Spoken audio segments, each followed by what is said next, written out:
For the past few years, influencer marketing has become one of those buzzwords.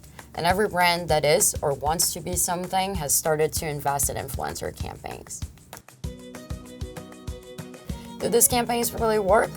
Well, just like every other marketing strategy, it depends.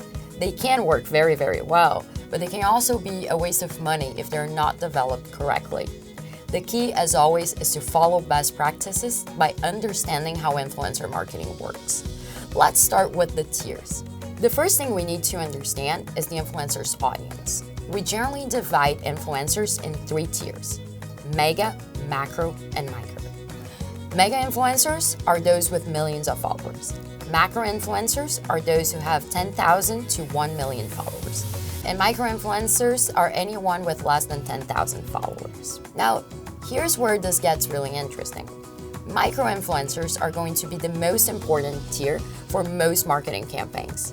That's because they often have the strongest, most personal connection to their audience, despite not having the larger followings that macro and mega influencers have. Since mega and macro influencers have sort of a celebrity status, their credibility ranks lower in comparison to people who can take the time to have meaningful online interactions with each of their fans. Of course, each campaign is unique, but the power of the micro influencer is similar to a word-of-mouth strategy a small business might employ.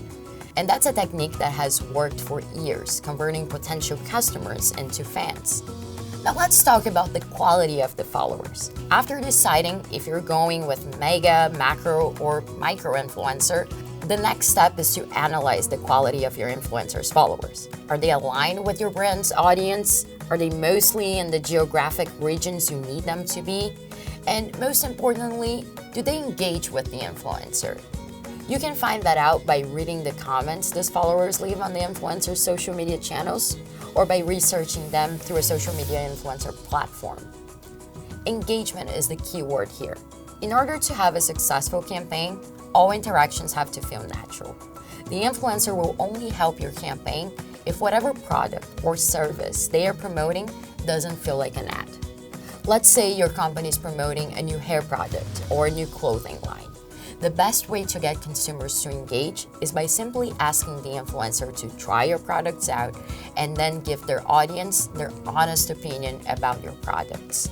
If you've chosen the right influencer, someone who you know would benefit from your products or service, chances are that both the influencer and the audience will be eager to engage with your brand. Finally, let's talk about campaign development. The reason people follow influencers is because they're authentic.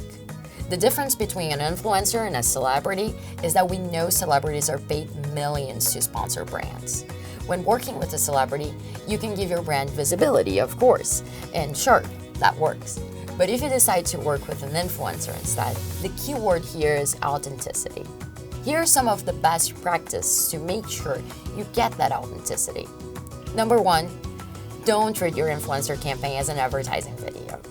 You must let the influencer use his or her voice to talk about your brand. You can give them a do's and don'ts list, for example, but you cannot write the script for them.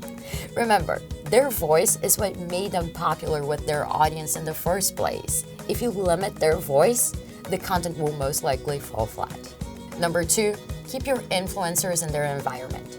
If they're popular on Instagram, don't try to promote their videos on Facebook instead. Remember, you want to leverage their audience, so your product must be where the influencer's audiences are. And number 3, there is no set amount of money you should pay an influencer. The best way to make a campaign work is to look for people who are probably already consuming your products. Let's say your sports store.